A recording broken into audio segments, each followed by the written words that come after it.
नमस्कार मित्रांनो, मी शलाका घरगप्पा फॅमिलीच्या या व्हिडिओत तुमचं स्वागत करते। तर मित्रांनो, मी तुम्हाला आज दाखवणार आहे मला न आवडणारी भाजी, पण ती आता आवडायला लागली। मम्मीमुळे ती आवडायला लागली। मम्मीने ही कारल्याची भाजी बनवली। चला तर मग बघूया मम्मीने ही कारल्याची भाजी कशी बनवली ते। आम्ही बाजारात गेलो होतो, तिथे कारली दिसली। मम्मी बोलले कारले घ्यायची का? मला आवडत नाही कारले। मग मी बोलली नको मम्मी, मला नाही आवडत। तर मम्मी बोलल्या की नाही, घेऊयात कारले, मी तुला वेगळी रेसिपी करून देते, बघ तुला कारले आवडतील। म्हणून मग आम्ही कारले घेतले। तर घरी आल्यानंतर मग मम्मीने त्याला छान असे बारीक कट केले, व्यवस्थित चेक करून कट केले। त्यात खराबही असतात ना, लाल जी कारली असतात ती खराब असतात, मग ती साईडला काढून छान कारले, कवळी कारले अशी बारीक कट केले आणि त्यात 2 कोकमचे तुकडे आणि मीठ टाकून मिक्स करून त्याला साईडला ठेवले। आपण मासे कसे मॅरिनेट करायला ठेवतो तसं ते साईडला मीठ आणि कोकम लावून ठेवून दिले। आणि तेवढ्या वेळात मग कांदे कापून घेतले। हे बघा, कांदा उभा असा कापला आहे, छान पतला। कांदे कापल्यानंतर मग तोपर्यंत ते मॅरिनेट झालं, पूर्ण मीठ आणि कोकम त्याला झोंबलं होतं। त्याच्यानंतर त्याला पाणी सुटलं त्या कारल्याला। मग पाणी सुटलं तर त्यात थोडं पाणी टाकून असं कारली अशी पिळून घेतली कचकाटून, त्यातला कडूपणा सगळा काढला आणि साईडला ठेवले। हे कारले साईडला ठेवून नंतर कढई गरम करायला ठेवली। कढई गरम करायला ठेवून त्यात 2 पळी तेल टाकलं। तेल छान गरम होऊ दिलं। ते गरम झाल्यानंतर मग जिरे मोहरी टाकली। त्यात जिरे मोहरी छान तडतडू दिली। जोपर्यंत जिरे मोहरी तडतडत नाही त्यानंतर आपण लसूण कांदा जे काय आपण भाजीला टाकतो ते जिरे मोहरी तडतडल्यानंतरच टाकायचं। हे बघा, त्यानंतर मी कांदा टाकला। कांदाही छान परतून घेतला। कांद्याला असं लालसर नाही परतून घ्यायचं, कारण या भाजीसाठी नंतरही कांदा शिजतो, त्यामुळे अर्धवटच असा परतून घ्यायचा। हे बघा, लालसर होऊ दिला नाही मी, कांदा परतून घेतलाय फक्त थोडा। हे बघा, कांदा हा असा अर्धवट झालाय, लालसर नाही झालाय। मी मम्मीला विचारलं की मम्मी, तुम्ही ही भाजी कुठून शिकलात? ही रेसिपी कुठली आहे? कांदा लालसर होण्याआधी मम्मीने त्यात कारलं टाकलं। तर मम्मी बोलल्या की ही कुठली अशी रेसिपी नाही, आम्ही जेव्हा गावी असायचो तर शेतात ही कवळी कवळी कारले शेतातलीच तोडून आम्ही ही अशी भाजी बनवायचो, कारण या भाजीला जास्त काही लागत नाही। कांदा आणि कारली तिथल्या तिथेच काढायची, उपटायची आणि बनवायची काम करता करता। दुपारची जेवणाची वेळ झाली की आम्ही अशी ही भाजी करून खायचो, खूप टेस्टी लागते। म्हणून त्यांनी मग ही मला भाजी केली। कारलंही छान मिक्स करून घेतलं। हे बघा, छान असं परतून मिक्स करून घेतलं त्याला। आता कारला आणि कांदा हे दोन्ही सोबतच शिजणार, त्यामुळे त्यांनी लगेचच त्यावर गॅस मिडियम करून झाकण ठेवलं आणि त्यात थोडं पाणी ओतलं, जेणेकरून वाफेवर हे व्यवस्थित शिजेल। हे बघा, किती छान अशी ही भाजी होते,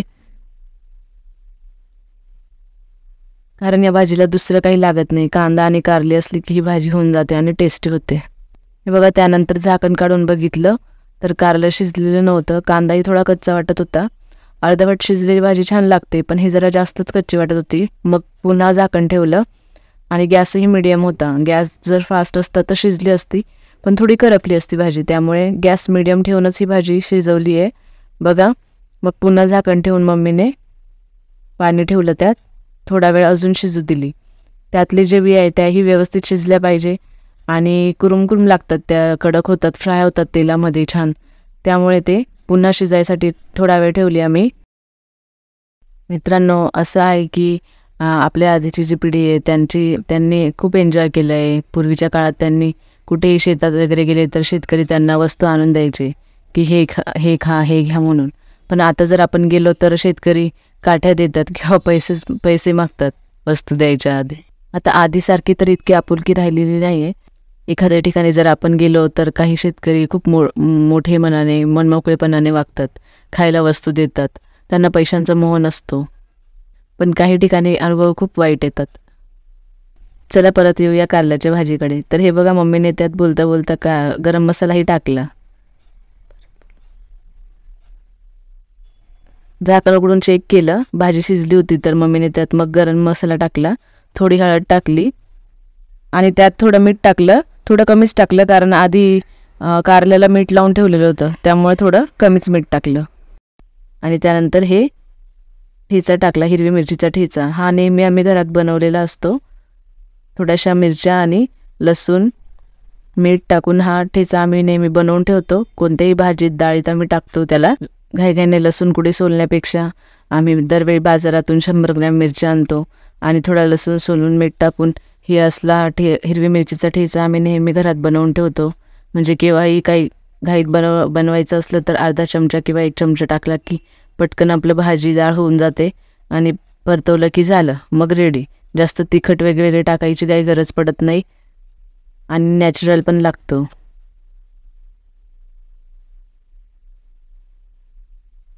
हे बघा, तो अर्धा चमचा ठेचा टाकून छान असं परतून घेतलं पुन्हा कारलं. बघा किती लालसर आणि छान अशी भाजी दिसते. ही मस्त मिक्स करून छान परतून घेतली पुन्हा ही भाजी. आणि आता जे झाकण ठेवलं होतं त्यातलं पाणी काढून पुन्हा ते झाकण थोड्या वेळासाठी ठेवलं. सगळी भाजी एकत्रित एकजीव करून घेतली आणि पुन्हा झाकण ठेवलं. 2-1 मिनटासाठी पुन्हा झाकण ठेवून भाजी शिजली. जे मसाले आहेत ते मिक्स होण्यासाठी. हे बघा मित्रांनो, किती छान अशी भाजी झाली आहे. मस्त वास येतोय, असा खमंग असं वास येतो आहे आणि छान ही भाजी झालेली आहे. लालसर मस्त दिसते. ह्या भाजीचा खमंग वास येतोय पण कडवट असा वास येत नाही आहे. खूप छान भाजी झाली आहे. हे बघा किती छान ही भाजी आहे. मी खाऊन बघितली, अजिबात ही जास्त कडू लागत नाही. थोडासा कडवटपणा आहे, तो तर लागणारच कारण ही कारल्याची भाजी आहे आणि जर तो कडवटपणा नसेल तर कारलं कसं म्हटलं जाईल. त्यामुळे मित्रांनो, मला ही भाजी खूप आवडली. खूप टेस्टी लागते. भाकरीसोबत, चपातीसोबत, कशासोबतही तुम्ही खाऊ शकता. खूप छान ही भाजी लागते. आता मी अजिबात कुणाला सांगणार नाही की मला कारलं आवडत नाही असं, कारण आता या रेसिपीमुळे मला कारलं आवडायला लागलं. तर मम्मी थँक्यू, खूप छान कारलं बनवलं आणि मलाही शिकवलं. मित्रांनो, तुम्ही अशी कारल्याची भाजी बनवून बघा आणि कशी लागते, तुम्हाला आवडतं की नाही आवडतं कारलं आता ह्या रेसिपीनंतर, तेही मला कमेंट करून कळवा. आणि चॅनल सबस्क्राईब करा मित्रांनो, सगळीकडे शेअर करा आणि व्हिडिओला लाईक करायला विसरू नका. धन्यवाद.